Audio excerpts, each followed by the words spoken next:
Hello everyone, আশা করি সবাই ভালো আছেন। আমি দেবাশীষ চক্রবর্তী আছি আপনাদের সাথে। আজকে আমরা যে বিষয়টা নিয়ে কথা বলতে আসছি সেই বিষয়টি হচ্ছে, আপনারা সবাই অবগত আছেন যে 2023-24 আয়বর্ষ শেষ হতে আর মাত্র অল্প কিছুদিন বাকি আছে। আগামী 24-25 কর বর্ষে কিভাবে আপনার ট্যাক্সটা কমানো যায়, কিভাবে আপনি কম ট্যাক্স দিতে পারেন, আজকে আমরা সেই বিষয়টি নিয়ে আলোচনা করব। তো শুরু করা যাক। আজকে আমরা দেখব ইনকাম ট্যাক্স কমানোর কার্যকরী উপায়টা কি, আপনি কিভাবে আপনার আয়করটা কমাতে পারবেন। আপনার আয়কর কমানোর সবচেয়ে কার্যকরী উপায়টি হচ্ছে আপনার অনুমোদনযোগ্য খাতে বিনিয়োগ করা, এবং কোথায় আপনি বিনিয়োগ করলে পরে আপনি আয়কর রেয়াত পাবেন, আপনার ইনকাম ট্যাক্সটা যা আসবে সেখান থেকে কমিয়ে আনা সম্ভব হবে। সেটা কোথায়, আজকে আমরা সেটা দেখব। কোথায় বিনিয়োগ করবেন। বিনিয়োগ করার প্রায় 20টা অনুমোদিত জায়গা রয়েছে। তার মধ্যে রয়েছে জীবন বীমা প্রিমিয়াম, সরকারি কর্মকর্তা প্রভিডেন্ট ফান্ডের চাঁদা, স্বীকৃত ভবিষ্যৎ তহবিলের নিয়োগকর্তা ও কর্মকর্তার চাঁদা, বাংলাদেশের স্টক এক্সচেঞ্জের তালিকাভুক্ত কোম্পানির শেয়ার, স্টক, মিউচুয়াল ফান্ড বা ডিবেঞ্চারে বিনিয়োগ, এরকম প্রায় 20টি রয়েছে হচ্ছে বিনিয়োগের স্থান। এখন প্রশ্ন হচ্ছে যে আপনার সবচেয়ে নিরাপদ ও কার্যকরী বিনিয়োগ কোনটি, আপনি কোথায় বিনিয়োগ করলে সবচেয়ে নিরাপদে রাখতে পারবেন। মানে এখন জুন মাস চলে, এখন অনেকেই আছেন যারা এখনও ইনভেস্ট করেন নাই বা আপনার রেয়াতের জন্য আপনি উৎসে কর কাটান নাই, তারা এখন কি করবেন।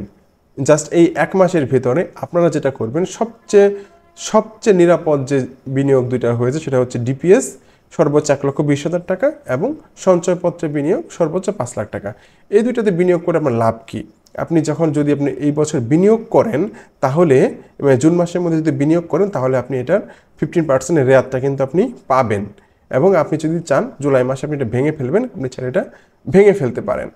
আচ্ছা, ঠিক আছে, আমরা দেখি বিনিয়োগ করলে আপনার লাভ কি। আপনার লাভটা হচ্ছে আপনি কর রেয়াত পাবেন।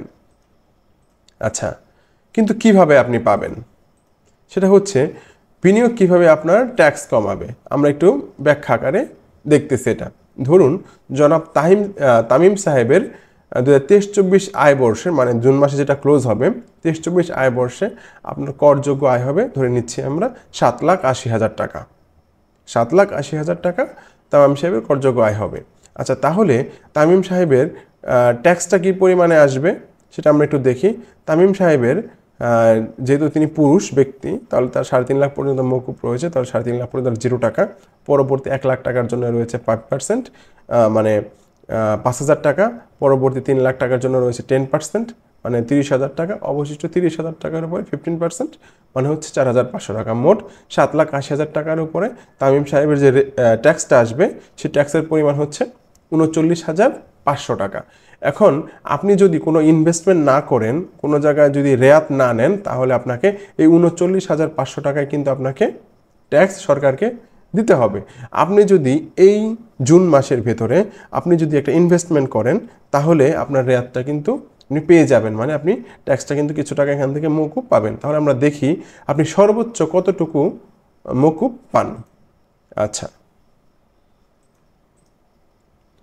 সেটা হচ্ছে তাহলে তাকে কত টাকা বিনিয়োগ করতে হবে। তামিম সাহেবের যদি আমরা দেখলাম একটু আগে যে 7,80,000 টাকায় 39,500 টাকার ট্যাক্স আসতেছে, তাহলে তাকে কত টাকা বিনিয়োগ করতে হবে। তাহলে তাকে বিনিয়োগ করতে হবে হচ্ছে 7,80,000-এর 20%, মানে প্রায় 1,56,000 টাকা তাকে বিনিয়োগ করতে হবে। এবং এই 1,56,000 টাকা তিনি কোথায় বিনিয়োগ করবেন, এই এক মাসের জন্য বিনিয়োগ করলেই কিন্তু হয়ে যাচ্ছে। তিনি বিনিয়োগ করতে পারেন সর্বোচ্চ ডিপিএসে 1,20,000 টাকা, যেহেতু 1,56,000 টাকাতে বিনিয়োগ করতে হবে, তাহলে ডিপিএসে না গিয়ে বা এত 1,56,000 টাকা তো এক মাসে ডিপিএস করা যায় না, সেজন্য তাকে ডিপিএস অপশনটা বাদ দিয়ে তাকে বিনিয়োগ করতে হবে যে সঞ্চয়পত্রে। মানে সে 1,56,000 টাকার সঞ্চয়পত্র যদি এখন কিনে নেয়, সে চাইলে কিন্তু জুলাই মাসে সেটা ভেঙে ফেলতে পারবে। এখন সঞ্চয়পত্রতে 1,56,000 টাকায় তিনি কিনে ফেলে, তাহলে তিনি লাভটা কী হবে। আয়কর আইন 2023-এর 78 ধারা অনুযায়ী তিনি কর রেয়াত পাবেন। সেটা কি, তার বিনিয়োগ 1,56,000 টাকার উপরে 15%, মানে 23,400 টাকা, অথবা মোট করযোগ্য আয়ের 7,80,000-এর 3%, মানে 23,400 টাকা, অথবা 10 লাখ টাকা, এর মাঝে যাহা কম। তার মানে হচ্ছে এই 23,400 সমান, তার মানে আমরা যে কোনো একটা পাবো 23,400 টাকা আমরা কিন্তু রেয়াত হিসাবে পাচ্ছি। আচ্ছা, তার মানে 1,56,000 টাকা বিনিয়োগ করলে তামিম সাহেব কিন্তু 23,400 টাকা কিন্তু রেয়াত হিসাবে পাচ্ছে। আচ্ছা, তাহলে 7,80,000 টাকা ট্যাক্স হচ্ছে 39,500 টাকা, আর এর মধ্যে রেয়াত বাদ যাচ্ছে হচ্ছে 23,400 টাকা। তাহলে তামিম সাহেবের প্রদেয় করের পরিমাণ হচ্ছে 16,100 টাকা। তাহলে বুঝতে পারছেন, আপনি জাস্ট এক মাস, জাস্ট এই মাসটা শুধুমাত্র যদি 1,56,000 টাকা যদি আপনি সঞ্চয়পত্র কিনে ফেলেন, তাহলে কিন্তু আপনি 23,400 টাকা কিন্তু আপনি রেয়াত পেয়ে যাচ্ছেন। মানে তামিম সাহেব কিন্তু 23,400 টাকা রেয়াত পাচ্ছে। তাই আপনাদের যারা এখনও বিনিয়োগ করেন নাই, তারা অবশ্যই আপনার মোট করযোগ্য আয়ের 20% সঞ্চয়পত্র কিনে ফেলেন। সঞ্চয়পত্র কিনে ফেললে আপনি আপনার সর্বোচ্চ রেয়াতটুকু আপনি কিন্তু অ্যাচিভ করতে পারবেন। তো ঠিক আছে বন্ধুরা, আমাদের আজকের ভিডিওটা এই পর্যন্তই। তো এর পরবর্তীতে আমরা আরও নতুন কোনো টপিক নিয়ে আসবো। সে পর্যন্ত সবাই ভালো থাকবেন। Take care.